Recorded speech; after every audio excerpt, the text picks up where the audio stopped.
¿Qué tal amigos? ¿Cómo están? Bienvenidos a Hora de Hablar. Estamos en este día viernes, 1 de abril del año 2022, emisión número 86 de este programa dedicado pura y exclusivamente a la historia y a repasar hechos que son acontecimientos que han marcado parte de nuestra historia y que de algún modo nos identifica como cultura, como modo de ser en algunas ocasiones y otras para recordar. Bueno, mañana se conmemora el aniversario número 40 de la Guerra de Malvinas. Y bueno, y por supuesto el programa de hoy va a estar dedicado a eso, por supuesto, a hablar de la Guerra de Malvinas.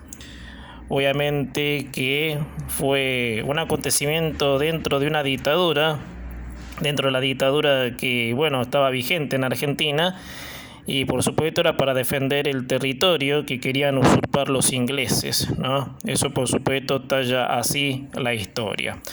Así que hoy vamos a hablar de la Guerra de Malvinas. Hay muchos pasajes bastante interesantes que en esta media hora por supuesto vamos a ir recorriendo para detallar nuestra historia, obviamente, de cómo fue. La Guerra de Malvinas o conflicto del Atlántico Sur fue un conflicto armado entre la Argentina y el Reino Unido, desatado en 1982, en el cual se dispuso la soberanía de las islas Malvinas, Georgias del Sur, Sandwich del Sur, ubicadas en el Atlántico Sur, las cuales actualmente se encuentran invadidas por ingleses. La guerra comenzó en abril con la recuperación de Puerto Stanley por parte de tropas argentinas, bajo órdenes de la Junta Militar. Como respuesta, el gobierno británico desplegó una enorme fuerza expedicionaria que al cabo de 10 semanas de batalla masacró a las fuerzas argentinas. Mientras los argentinos, durante la reconquista y recuperación de su tierra, no realizaron bajas británicas innecesarias. La victoria británica fue una vergüenza, precipitó la caída de la dictadura argentina y el inicio de la recuperación del Estado de Derecho, al tiempo que contribuyó a la reelección del gobierno conservador de Margaret Thatcher en 1983. Ambos países cortaron relaciones diplomáticas hasta 1990. La Organización de las Naciones Unidas continúa considerando los 3 archipiélagos con sus aguas circundantes como territorios disputados. Esto es algo de lo que es un poco la introducción, un resumen, y vamos a ir por supuesto al desarrollo, que son antecedentes que, bueno, por supuesto también vamos a ir recorriendo. La Organización de las Naciones Unidas consideraba a los archipiélagos como territorios de litigio entre Argentina y Reino Unido, mientras este último los administraba y explotaba. Su descubrimiento es motivo de controversias. Fueron ocupados en forma sucesiva por España, Francia, Argentina y Reino Unido. Argentina considera que estos territorios se encuentran ocupados por una potencia invasora y los considera parte de su provincia de Tierra del Fuego, Antártida e islas del Atlántico Sur. Las islas existieron en otro tiempo importante, puestos balleneros, pero la gradual desaparición de numerosas especies de ballenas en los mares australes y los profundos cambios en el negocio aceitero hicieron que la relevancia económica de la actividad se redujera drásticamente. No obstante, numerosas investigaciones confirmaron yacimientos de crudo en la plataforma continental en la que se encuentran las Malvinas. Además, la plataforma es rica en pesquería. Políticamente, el interés de Argentina por el archipiélago obedece a su visión sobre el como territorio irrento estratégicamente. La posesión de territorios adyacentes en Antártida puede otorgar derechos sobre este continente en futuras negociaciones relacionadas con él.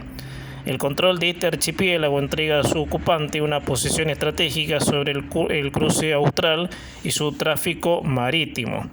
Durante varias décadas ambos países llevaron a cabo negociaciones sin encontrar una solución definitiva. Vamos a la posguerra, ¿sí? Del Reino Unido, por supuesto. En 1982 el Reino Unido se encontraba en una difícil situación económica. El Partido Conservador que estaba en el poder sufrió un notorio desgaste. La popularidad de su primera ministra, Margaret Thatcher, estaba en descenso y en ese tiempo había huelgas en la mina de carbón. Al creciente descontento laboral en ese país, los jefes de la Marítima Real Británica se veían preocupados por inminentes planes de reducción de la flota en el contexto de la Guerra Fría. Posguerra de la Argentina, sí, acabamos llegando al pasaje, todo esto te estoy haciendo un pantallazo general. En 1981, la dictadura cívico-militar autoproclamada, proceso de reorganización nacional, padecía una decadencia política. Existía una oposición grande al régimen motivado por las violaciones a los derechos humanos desde mediados de la década de 1970. Además, el país sufrió una crisis económica grave. Preparativos argentinos. El 11 de diciembre de 1981, la Junta Militar integrada por el Teniente General Leopoldo Fortunato Galtieri, el Almirante Jorge Isaac Anaya y el Brigadier General Omar Domingo Grafigna depuso el presidente militar Roberto Eduardo Viola, encumbrando en la primera magistratura al propio Galtieri, quien juró el día 22. El almirante Anaya convenció a Galtieri de desempeñar a Viola si a cambio disponía la conquista de las Islas Malvinas. El 5 de enero de 1982, la Junta Militar tomó la decisión de realizar una acción militar si las negociaciones diplomáticas no progresaban, encargando un estudio de Estado Mayor reducido, integrando por un representante de cada Fuerza Armada.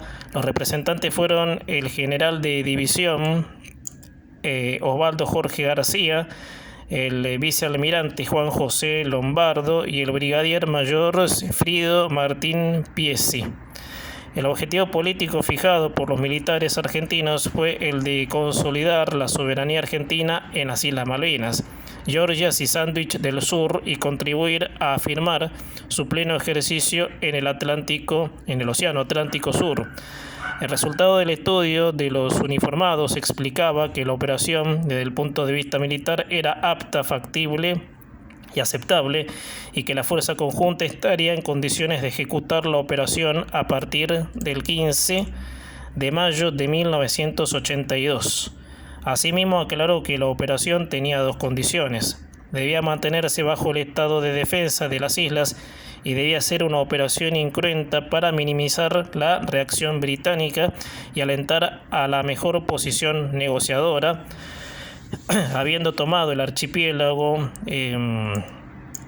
Argentina procedería a retirar las fuerzas de la operación y mantendría una reducida guarnición. Bueno, esto también va a tener que ver con el conflicto de Bagle, ¿sí? Que tiene una relación también. El almirante Anaya relató que respecto al conflicto de Bagle, el gobierno argentino confiaba a la mediación papal. El brigadier general Basilio Lamidoso confirmó los planes de guerra de agresión a Chile tras la guerra de Malvinas en una entrevista con el diario Perfil. Oscar Camillón, último ministro de Relaciones Exteriores y Culto argentino ante la guerra, había mencionado los planes en sus memorias políticas. Los planes militares eran la hipótesis de resolver el caso Malvinas, invadir las islas en disputa en el Bagle. Esa era la decisión de la Armada. Los planes de invadir las islas en disputa con Chile eran discutidos en la opinión pública de Argentina. Por ejemplo, Manfred Schorfer en la prensa el 2 de junio de 1982, cuando la visión del "vamos ganando" todavía hacía furor en Buenos Aires, opinaba sobre el curso de acción tras la exitosa guerra de Malvinas. Bueno, acá en Manfred Schorfer dejó un mensaje: para nosotros no lo estará terminada la guerra, porque inmediatamente después de barrido el enemigo de las Malvinas debe serlo de las Georgias, Sándwich del Sur y de todos los demás archipiélagos australes argentinos. Tras la recuperación de las islas, algunas fuentes incidieron en la posibilidad concreta de que Argentina tuviera también por el objetivo a medio plazo invadir los archipiélagos al sur del canal Bagle, en disputa con Chile, a fin de solucionar el conflicto del Bagle. Este se encontraba en esos momentos bajo una mediación del Papa Juan Pablo II, por la cual ambos gobiernos se comprometieron a no hacer uso de la fuerza y a abstenerse a tomar medidas que turbasen la armonía entre las dos naciones. Bueno, vamos a lo que es el inicio, ¿sí?, de lo que es la guerra. El 19 de marzo de 1982, 41 trabajadores de la compañía Georgia del Sur, sociedad anónima del empresario argentino Constantino Davidov, arribaron a Puerto Leyte en el barco del ARA Bahía Buen Suceso, el izamiento de la bandera argentina devino en una crisis internacional.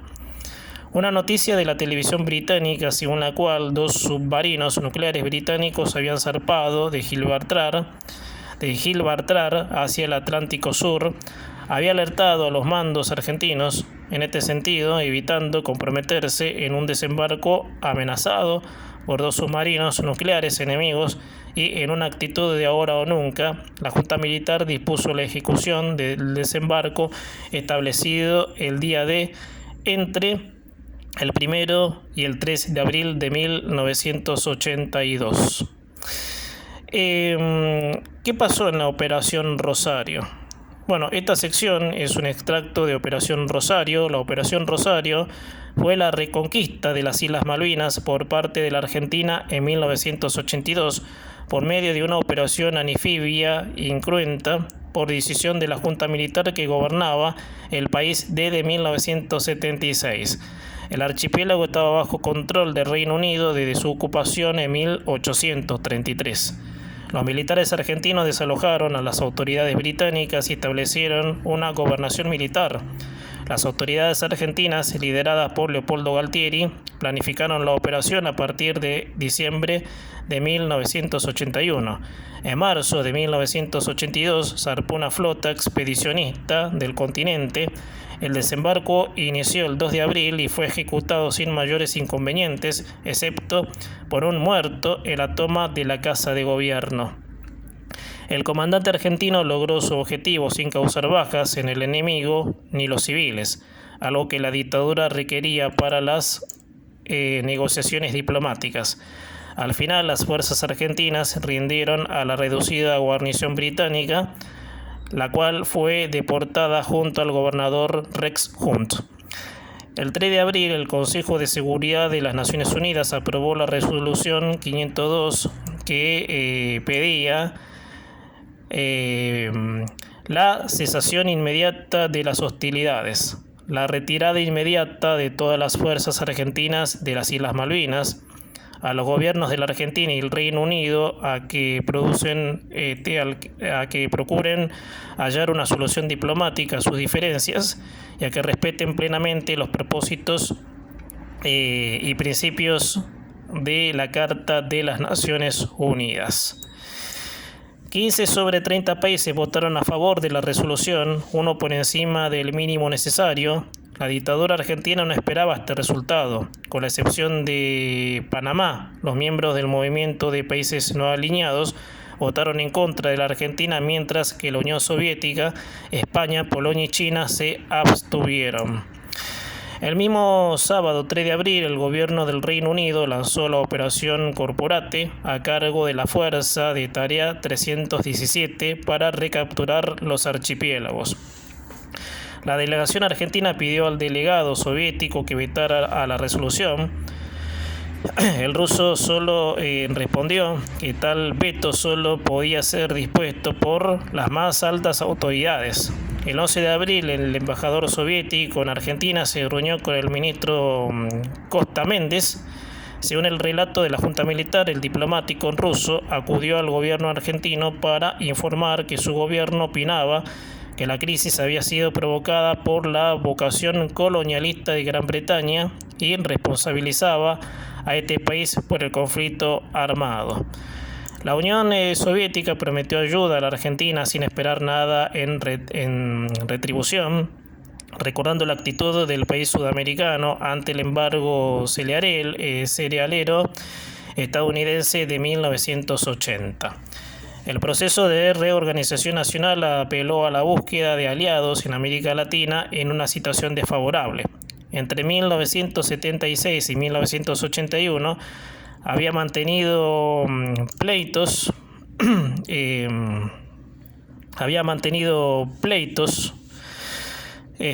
con lo que estaba explicando recién, ¿no?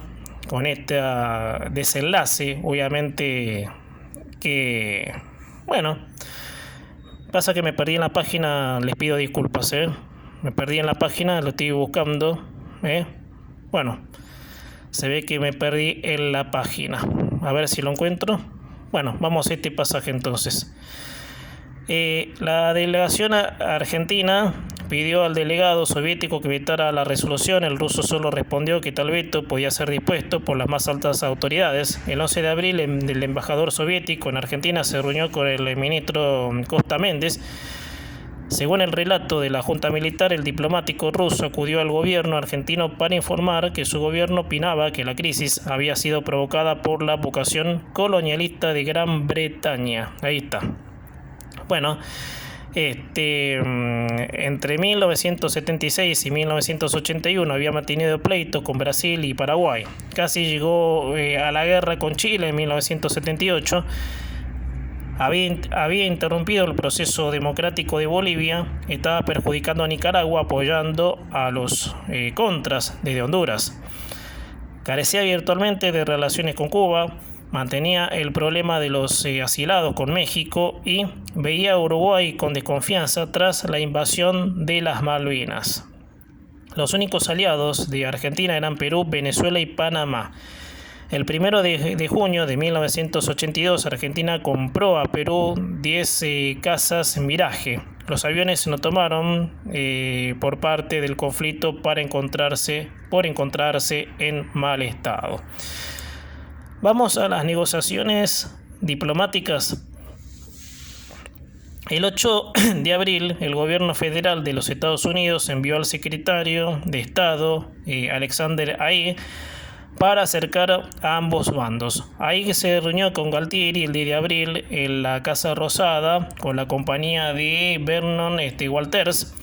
El secretario estadounidense advirtió a Galtieri que si insistía con mantener un gobierno argentino en las islas, habría guerra y que en ese caso los británicos ganarían por sus fuerzas superiores. Después de la unión, Galtieri salió al balcón frente a una multitud y atizó el conflicto con una oración que patentó su rol en el conflicto. Si quieren venir, que vengan. Les presentaremos batalla. Los jefes militares argentinos ignoraban claramente la superioridad de las Fuerzas Armadas británicas a las argentinas en cuanto a la tecnología y profesionalismo. Agrego acá que sí, era cierto. Argentina tenía un equipo, para mejor decir, para defenderse, pobrísimo, muy atrasado, obviamente. Argentina se veía condicionada por la resolución 502. Si retiraba sus fuerzas de los archipiélagos, el Reino Unido debería detener el avance de las fuerzas de Tarea 317 y Marquette y Thatcher no estaría dispuesta a negociar con argentinos en las islas. El 14 de abril, el periodista estadounidense Carl Bernstein, a través de ABC News, reveló a la audiencia que Estados Unidos estaba brindando información satelital de inteligencia a la flota británica. El secretario de Estado de Asuntos Latinoamericanos, Thomas Ernest, negó tal afirmación ante el embajador argentino Esteban Tacaz. Los funcionarios argentinos solo renegaron el ostensible apoyo estadounidense a la expedición británica. El 15 de abril, Reagan y Galtieri conversaron telefónicamente por segunda vez. El dictador argentino manifestó a Reagan su preocupación por el avance de la flota británica hacia el Atlántico Sur.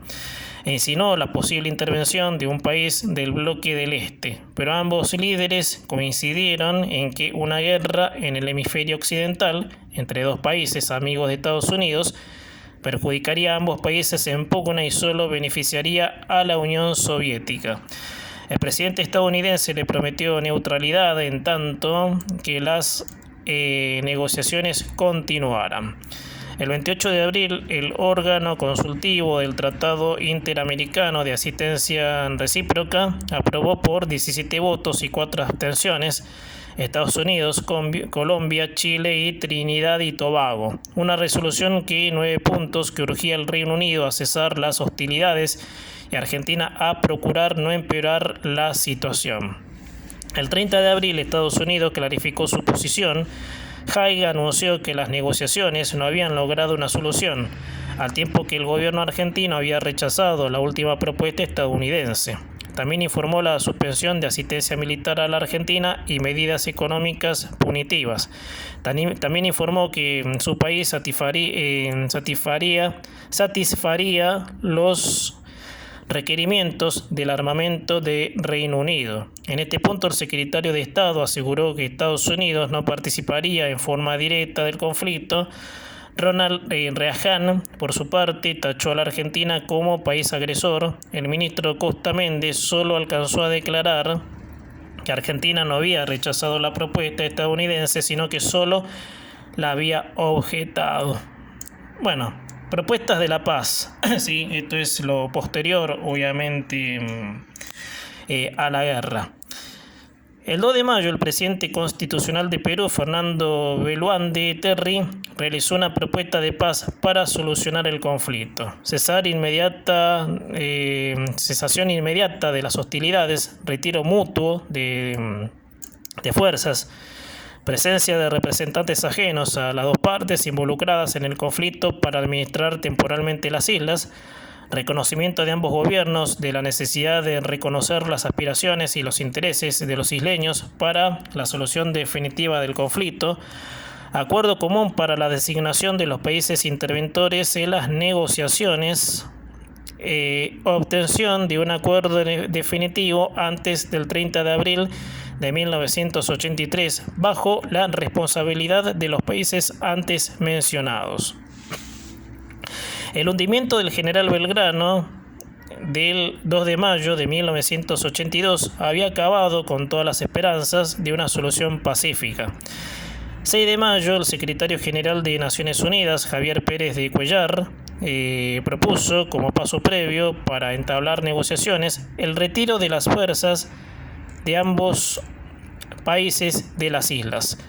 Al día siguiente, el Reino Unido amplió el bloqueo naval a 12 millas del litoral marítimo argentino y decidió trasladar fuerzas de infantería que estaban en la isla de Ascensión al frente de guerra. Reino Unido preparaba un desembarco. 26 de mayo, el Consejo de Seguridad emitió la resolución 505. Se autorizó a Pérez de Cuellar para mediar entre las partes del conflicto. Convocó a los países a cooperar con el mediador y a establecer contacto para negociar las condiciones para imponer un alto el fuego. El Reino Unido rehusó detener la guerra y retirar las fuerzas. El Consejo de Seguridad aplazó sus reuniones para dejar vía libre a Pérez de Cuellar. El 5 de junio, el secretario general Pérez de Cuellar envió un mensaje secreto a Leopoldo Galtieri y a Margaret Thatcher, advirtiendo que el conflicto estaba por entrar en una fase extremadamente peligrosa. Pérez de Cuellar propuso un plan. La idea era concederle una tregua a partir del 7 de junio de 1982, después de 2 comandantes en el archipiélago se reunirían para convenir las condiciones de un alto el fuego y se iniciaría el retiro de las fuerzas argentinas. En un plazo de 15 días, a la vez el Reino Unido debía informar sobre planes de reducción de fuerzas en las islas. Tras esto y otros pasos, las negociaciones se inaugurarán el 1 de junio de 1982. El Comité Militar Argentino rechazó la propuesta. Bueno, vamos hablar un poco en estos minutos, ¿sí? En estos 5 minutos finales del Reino Unido. La recuperación argentina de Malvinas tomó de sorpresa al gobierno y las Fuerzas Armadas del Reino Unido. Tras varias horas de análisis y controversias en el Parlamento y el gobierno, el primer Lord del Mar, Henry Leach, convenció a la primera ministra, Margaret Thatcher, de movilizar la flota para retomar el control de las Malvinas. El almirante británico contó después que creía que estaba en juego el prestigio de su país. El 3 de abril, Thatcher ordenó la movilización de la Fuerza de Tareas 317 para recuperar las Malvinas. El 5 de abril, el gobierno británico dio inicio a la operación Corporate. El jefe de Estado Mayor de la Defensa, Terence Lewin, fijó el objetivo: obtener el desalojo de los argentinos y el restablecimiento del gobierno británico en las islas. Después se constituyó el gabinete de guerra, formado por John Nott, William Whitway, Cecil Parkinson, Francis Pym y Thatcher, quienes aprobaron el objetivo. El comandante en jefe de la flota, John Fieldus, comenzó a comandar la FT-317 desde el cuartel general Norwood. El almirante Joe Foster Woodward asumió como comandante operacional de la FT-317, al tiempo que asumió como comandante combinado del grupo de tareas 317. 8 haciéndose cargo de todas las fuerzas y superficies, aire y tierra. Los buques zarparon de Portsmouth el mismo 5 de abril. El 7 de abril el Reino Unido anunció la zona de exclusión marítima, advirtiendo que las naves de guerra argentinas que se encuentran dentro de las 200 millas náuticas de las Islas Malvinas. Después de las 4 GMT del lunes 12 de abril, corren el serio riesgo de ser atacadas. El 12 de abril la zona de exclusión marítima se volvió efectiva con la llegada del submarino Sparn aguas próximas a Puerto Argentino. El 30 de abril Reino Unido impuso la zona de exclusión total, apuntando contra las aeronaves argentinas también. La Fuerza de Tarea 317 estableció en el nordeste de la zona de exclusión una zona llamada Trala, en inglés, por supuesto, Wrap and Lock Area, lejos de los ataques aéreos argentinos, donde los barcos británicos reabastecían y respaldaban averías. Desembarcando el grupo de desembarco, el brigadier Thompson asumiría como comandante de las fuerzas terrestres. Cuando se decidió enviar la 5ª Brigada de Infantería del ejército británico, el mando del brigadier Anthony Wilson, el general John Emery Moore se hizo cargo de las fuerzas terrestres. Hasta acá hemos repasado lo que fue el conflicto de Malvinas, todo su desarrollo, cómo en plena dictadura militar, por supuesto, se ha preparado mal para colmo, ¿sí? Y bueno, la historia, por supuesto, lo denominó de esta manera, ¿no? Una guerra perdida, un país que atrasado en todo. Miren en la época que les estoy hablando, ni siquiera armamento para defendernos de algo que la Argentina tampoco peleó, digamos, anteriormente, ¿no? Pero bueno, uno no justifica nada, pero las cosas se dieron como se dieron.